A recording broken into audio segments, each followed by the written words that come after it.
चले जाओ तुमको देखिए पाए ना थोड़े भी से हॉस्पिटल जाए ना दे वो तुमको बाहर ला पड़े तबे बदले चाहिए बोले तबे बोरे चाहिए तिले भी तब बोला वो से चाहे ना ताते ना चाह तो से ମୁଁ ବି କେବେଠୁ ଭୁଲି ସାରିଲିଣି ସେ ମୋର ବଡ଼ ଭାଇ ବୋଲି ହେଇ ବା ବଡ଼ ଭାଇ ଆସିଲି ଭାଇ ଆଇଲେଣି ବା ମୁଁ ହସ୍ପିଟାଲରେ ଟ୍ରିଟମେଣ୍ଟ ହେଉଥିଲି ଏ କଥା ତମେ ଜାଣିଥିଲ ଜାଣିଥିଲି କେତେ ଥର ମୋତେ ଦେଖା କରିବାକୁ ଯାଇଥିଲ କେତେ ଟଙ୍କା ମୋ ପିଛା ଖର୍ଚ୍ଚ କରିଥିଲ ଗୋଟାଏ ବି ଟଙ୍କା ଖର୍ଚ୍ଚ କରିନି ଜାଣିଥିଲି ଟଙ୍କା କୋଉଠୁ ଆଣିଥାନ୍ତ ଯେ ଖର୍ଚ୍ଚ କରିଥାନ୍ତ ଆରେ ଯାହା ତ ରୋଜଗାର କଲ ସେ ରଘୁଆ ରିକ୍ସା ବାଲାର ଦି ଝିଅଙ୍କ ପିଛା ଖର୍ଚ୍ଚ କରିଦେଲ ଗୁଡ଼ାକୁ ତ ପ୍ରେମ କରିକି ବାହା ହେଇଥିଲ ସେ ତ ତମକୁ ବିଟ୍ରେ କରି ଚାଲିଗଲା ଏବେ ପୁଣି ଆଉ କାହାକୁ ଭାବ କାହିଁକି ନୁହଁ ଜୀବନରେ ବାହାବାଟା କ'ଣ ନିହାତି ଜରୁରୀ ଏ କଥା ବଡ଼ ଭାଇ ଇଏ ଆପଣଙ୍କର ବୁଢ଼ା ହେଇଗଲେଣି ନା କ'ଣ ବାଦାମୀ ରିକ୍ସା ବାଲା ହିସାବରେ ଯୋଉ ନାଁ ଅଛି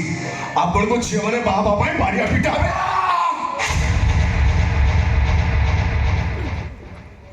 ସ୍ଥାନ କାଳ ପାତ୍ର ନେଇ କଥାବାର୍ତ୍ତା କରିବାକୁ ଚେଷ୍ଟା କର ମୋ ଭଉଣୀ ନିଜ ଇଚ୍ଛାରେ ତତେ ପସନ୍ଦ କରିଥିଲା ନିଜ ଇଚ୍ଛା ବିରୁଦ୍ଧରେ ଆଜି ପର୍ଯ୍ୟନ୍ତ ଘର ଭିତରେ ବାଧ୍ୟ ବାଧକତା ରଖିଛି ତା ନହେଲେ କୁକୁର ଭଳି ତ ବେକରେ ଧକ୍କା ଦେଇ କୋଉଠାରୁ ବିଦା କରି ତାକୁ କରିବା ମୋ କଥାଟାକୁ ବଦଳାଇ ଦେଲ କେମିତି ମୁଁ ତମକୁ ବଚାଉଛି ତମେ ରୋଜଗାର କରୁଥିବା ସମସ୍ତ ଅର୍ଥ କାହା ପିଛା ଖର୍ଚ୍ଚ କରୁଛ ରାଜେଶ୍ୱରୀର ସାଙ୍ଗଳି ଭଉଣୀ ପିଛାର ମୁଁ ଚୁପ ହେବି ମୁଁ ଚିତ୍କାର କରି କହିବି ସେ ଅଙ୍ଗଳି ସାଙ୍ଗରେ ତମ ବାପ ସମ୍ପର୍କ ଅଛି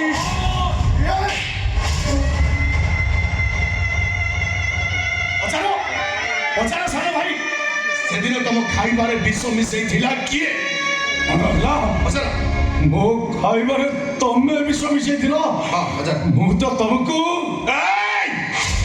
ଚୁପଚାପ ସେଠି ଛିଡ଼ା ରାଜୁକୁ ଗୋଇଠା ମାରିବାକୁ ଚେଷ୍ଟା କରିବୁ ତ ବାଡ଼େଇକି ତୋ ଗୋଡ଼କୁ ଭାଙ୍ଗିଦେବି ରାଜି ତୁ କାହିଁ ମତେ ଡାଲି ବିଲି ଡାକିଲୁ ତୁ କ'ଣ ମୋ ଜ୍ୱାଇଁ ଅଛୁ ମାନେ ତୁ ମନେ ମନେ ଥାଇପାରୁ ଏବେ ମୋ ଝିଅ ୟା ଭିତରେ ତା ଶଙ୍କା ସିନ୍ଦୁର ବଦଳେଇ ସାରିଲାଣି ତୁ କିଏ ଲୋ ମା ହଁ ଚିହ୍ନିଲି ତୁ ମୋ ସ୍ତ୍ରୀର ଝିଅ ମୋ ସ୍ତ୍ରୀ ତତେ କ'ଣ ଖାଇକିରି କୋଉ ବେଳାରେ ଜନ୍ମ କରିଥିଲା କେଜାଣି ଗୋଟା ମଣିଷ ଜନ୍ମ ନ ପାଇ ବିଲେଇ ଜନ୍ମ ପାଇବା କଥା ବାଧୁଥିବ ତାକୁ କହିଲେ ତତେ ପ୍ରବଳ ମାତ୍ରାରେ ବାଧୁଥିବ ତୋ ଛାତିରେ ଛୁରୀ ପଶି ଯାଉଥିବ ଏଠି ଅନେଇଲୁ ଭଗବାନ ତତେ ଭୁଲରେ ମଣିଷ ଜନ୍ମ ଦେଇଯାଇଛନ୍ତି ରେ ତୁ ଗୋଟିଏ କୁକୁର ଜନ୍ମ ପାଇବା କଥା କାହାକୁ କ'ଣ କହୁଛନ୍ତି ଚିନ୍ତା କରିପାରୁଛନ୍ତି ତ କହୁଛି ତୋ ଭଳିଆ ଗୋଟା ମଣିଷ ରୂପୀ କୁକୁର ଇଏ ଯାହାର ହାତ ଗୋଡ଼ ଭଲ ଥାଉ ଥାଉ ଯିଏ ନିଜ ସ୍ତ୍ରୀକି ଧରି ଯାଇ ଶତ୍ରୁର ଘରେ ପଡ଼ିଗଲେ ତାକୁ କୁକୁର କୁହାଯିବ ନା କ'ଣ କୁହାଯିବ କାହାରି କିଛି କହିବା ଦରକାର ନାହିଁ କାହିଁକି ନା ସବୁ ଭୁଲ ହଉଛି ମୋର ସବୁ ଦୋଷ ହଉଛି ମୋ ଭାଗ୍ୟର ଇରେ କେତେ ଦିନ ଆଉ ତୁ ତୋ ଭାଗ୍ୟକୁ ଭୁଲ ଦେଇ ଚାଲୁଥିବୁ ରେ କେତେ ଦିନ ବିନା ଦୋଷରେ ନିଜକୁ ଦୋଷୀ କହି ତୋ ମନକୁ ତୁ ବୁଝଉଥିବୁ ଇଏ ଦୁନିଆରେ କେହି କାହାରି ନୁହନ୍ତି ଏଠି ରକ୍ତର ଭାଇ ନୁହେଁ ଭାଇର ଏଠି ସ୍ତ୍ରୀ ନୁହେଁ ସ୍ୱାମୀର ଏଠି ସବୁ ସମ୍ପର୍କ ହଉଛି ମିଛ କେବଳ ସ୍ୱାର୍ଥ ସେଇ ସ୍ୱାର୍ଥ ପାଇଁ ଏମାନେ ସମସ୍ତେ ଅନ୍ଧ ସମସ୍ତେ ପାଗଳ ତମ ଭାଷଣ ସରିଲା ମୋ କଥା ଗୁଡାକ ଏଠି ତତେ ଭାଷଣ ଭଳିଆ ଶୁଭିଲା ନୁହେଁ ମୂର୍ଖ ତମେ ମୋ ଇଞ୍ଜିନିୟର ସବାଇକେ ମୂର୍ଖ ବୋଲି କହୁଛ ଚୁପ୍ ଏକଦମ ଚୁପ୍ ଶୁଣ ପାଠ ପଢିକି ଇଞ୍ଜିନିୟର ହେଇଗଲେ ତାକୁ ଶିକ୍ଷିତ କୁହାଯାଏନି ଇଏ ଯୋଉ ଭାଇ ନିଜକୁ ସଞ୍ଜ ସଳିତା କରି ଜାଣି ଯାଇଛି ୟାରି ପାଇଁ ଏଇଟା ଯେତେବେଳେ ତାକୁ ଚିହ୍ନି ପାରିଲାନି ଏଇଟା ମୂର୍ଖ ନୁହେଁ ତ ଆଉ କ'ଣ ଇଏ ନିଜ ସୁନ୍ଦରୀ ସ୍ତ୍ରୀର ମିଛ ପ୍ରେମରେ ପଡି ନିଜ ପରିବାରକୁ ଛାରଖାର କରିଦିଏ ସେଇଟା ମୂର୍ଖ ନୁହେଁ ତ ଆଉ କ'ଣ ଏତେ ପାଠ ପଢିଲା ପରେ ବି ସେ ଭାବି ପାରିଲା କି ସେଦିନ ତା ଖାଇବାରେ ବିଷ ମିଶେଇଥିଲା କିଏ ଯଦି ଏଇଟା ମୂର୍ଖ ନୁହଁ ତାହେଲେ ଇଏ ଜାଣିପାରିଲା କି ଇଏ ମେଡିକାଲରେ ଭଲ ହେଲା କେମିତି କେବେ ହିସାବ କରି ଦେଖିଛି ଇଏ କେତେ ଟଙ୍କା ଖର୍ଚ୍ଚ ହୋଇଛି ତା ପାଇଁ ଏବେ ବି ସେ ଭାବିବାକୁ ଚେଷ୍ଟା କରୁଛି କି ଏ ଟଙ୍କା ସବୁ ଆସିଲା କୋଉଠୁ କିଏ ଦେଲା ଏତେ ଟଙ୍କା ଶୁଣ ସମସ୍ତେ ସେ ଟଙ୍କାକୁ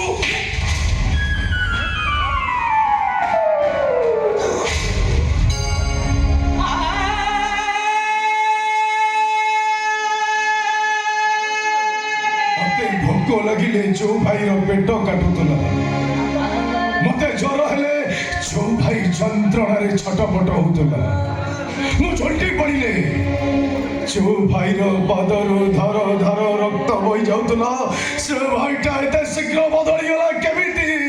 ଭାଇ ବଦଳିନି ରେ। ପୃଥିବୀରେ ଚନ୍ଦ୍ର ସୂର୍ଯ୍ୟ ଆତଜାତ ହେଉଥିବା ପର୍ଯ୍ୟନ୍ତ ଏ ଭାଇଟା ବଦଳି ଯାଇପାରିବନି।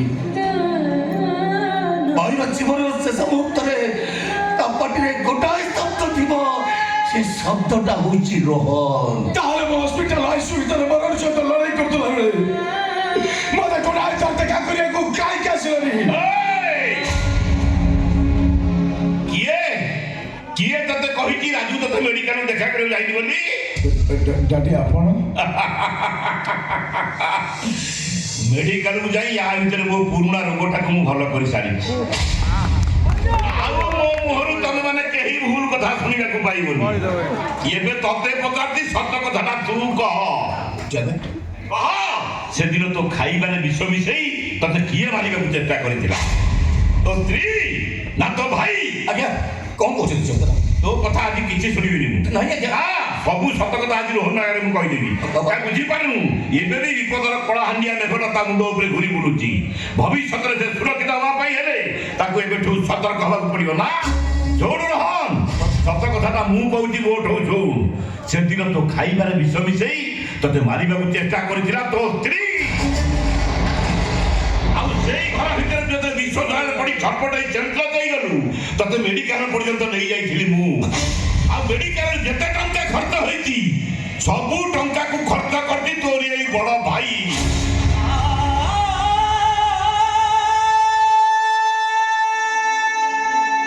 ଜାଣିଛୁ ରେ 10 ଲକ୍ଷ ଟଙ୍କା ପାଇଁ ତୋ ଭାଇଟା ଅନ୍ୟ ପାଖରେ ବନ୍ଧା ପଡିଯାଇଛି। ସାନ ଭାଇର ଜୀବନ ବଞ୍ଚିବା ପାଇଁ ବଡ ଭାଇଟା ବିପଦ ନଈର ଚକା ଭଉଣୀ ଭିତରକୁ ଡେଇଁ ପଡିଛି। ଆଉ ଗୋଟେ କଥା ସେଥିରେ ବାପ ହିସାବରେ କହୁଛି ଶୁଣ। ଏ ଦୁନିଆରେ ଯଦି କେହି ତୋର ଜଣେ ଶତ୍ରୁ ଥାଏ ତାହେଲେ ସିଏ ହଉଛି ତୋ ସ୍ତ୍ରୀ। ଏବେଠାରୁ ଯାହା କରିବୁ ବୁଝି ସୁଝି କରିବୁ। ମଣିଷ ପଡିଆ ମନ ନେଇ କରିବୁ।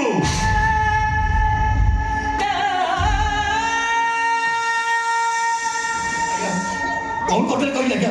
ଏ ସବୁ କଥା ରୋହନ କହିବା କଣ ଦରକାର ଥିଲା କହିଲେ ଆଜ୍ଞା? ସତ କଥା ନ ଜାଣି ଅନ୍ଧାର ଭିତରେ ଖେଳିଥିଲି ସେ ବାଡ଼ି ବୁଲେଇ ପଡ଼ିଲା। ନାଇଁ ଆଜ୍ଞା ବୁଝିନୁ ଏପର୍ଯ୍ୟନ୍ତ ଆପଣ- ନା ତୁ ବୁଝିନୁ ରୋହନ ବାଟକୁ ନ ଆସିଲେ ତୋ ପରିବାରଟା ସଜାଡ଼ି ହବନି। ମୋର ପ୍ରଥମ କାମ ହେଲା ଯେମିତି ହଉ ଏଇ ରୋହନକୁ ମୁଁ ବାଟକୁ ଆଣିବି, ତାପରେ ଯାଇ ତୋ କଥା ଶୁଣିବି। କିଛି ଆଜ୍ଞା ରୋହନ କରି ବସିବ